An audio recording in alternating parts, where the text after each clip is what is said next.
Thanks for staying with us with the South African Morning. Well, President Cyril Ramaphosa says government will be looking to ease policies to help the cannabis sectors grow in South Africa.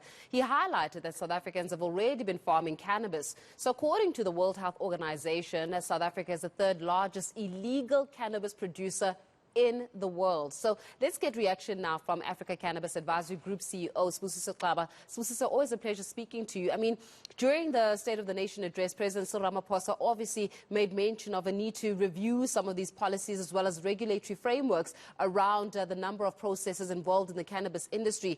Now, from the conversations that we've always had regarding the sector of industry, one thing that has become very pertinent is that it is very expensive. The process of actually acquiring this license is a very expensive, tedious one that excludes a significant portion of the market.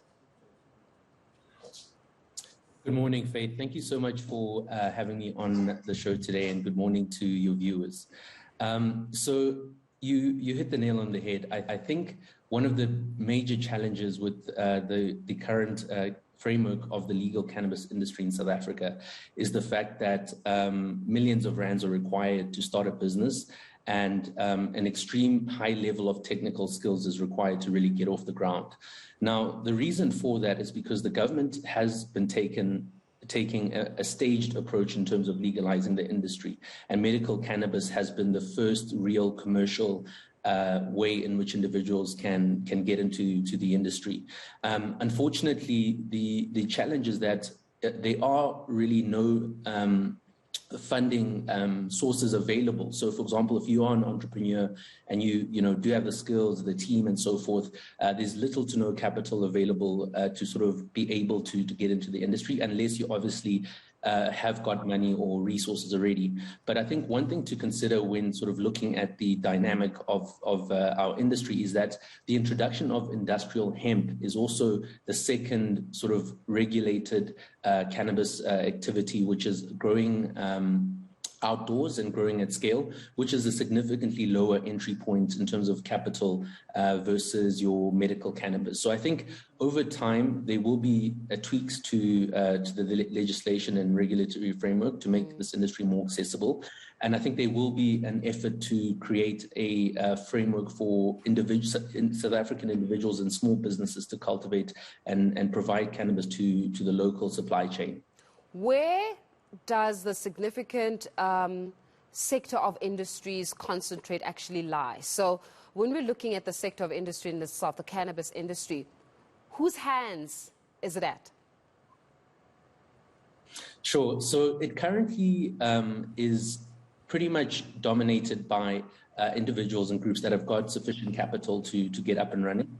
As we've touched on, to set up a cannabis operation, you're looking at a minimum of just even getting a license of roughly 5 million, but you're probably looking at a budget of between 20 and 50 million to actually have a proper significant operation.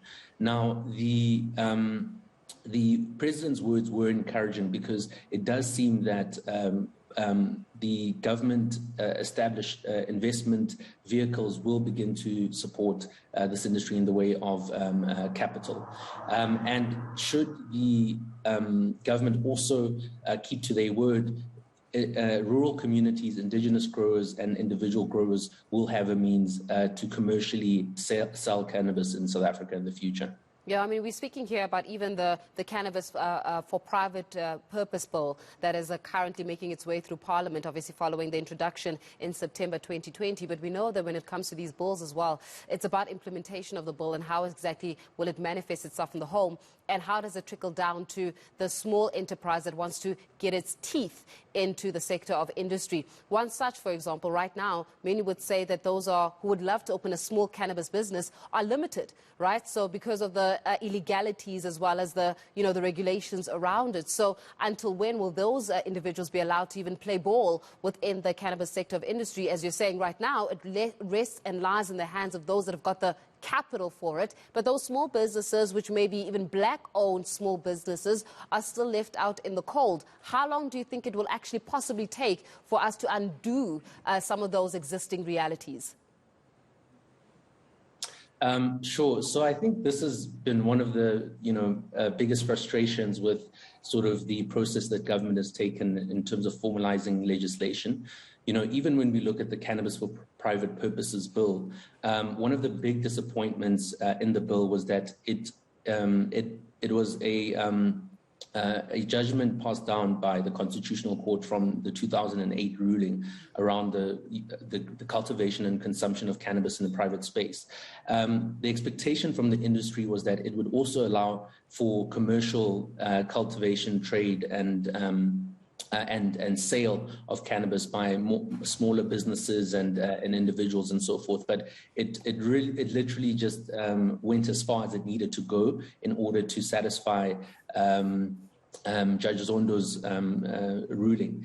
Now, the main issue with that is that it keeps kicking the can down the road. So once the Cannabis for Private Purposes bill gets passed, which will take time, then it seems the government will then look at a new sort of a piece of legislation that will allow small-hold farmers, individuals, rural communities to be able to formally participate in the sector. And that's, I think, the big disappointment here, is that processes that should be taking maybe a year or 18 months are taking 2, 3, 4, 5 years.